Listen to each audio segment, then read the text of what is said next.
တစ်ဖက်နိုင်ငံမှာထပ်မံမွေးဖွားလာတဲ့ကလေးဟာမြန်မာနိုင်ငံမှာနေထိုင်ခဲ့သောမိဘနှစ်ပါးမှမွေးဖွားတဲ့ကလေးဖြစ်ရပါမယ်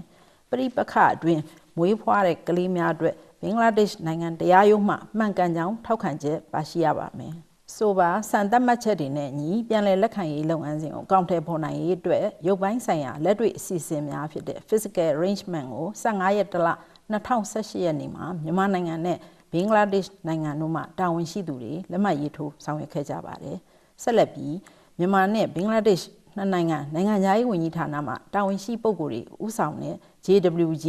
ပြန်လည်လက်ခံရေးလုပ်ငန်းအတွက်ပူးတွဲလုပ်ငန်းအဖွဲ့ကို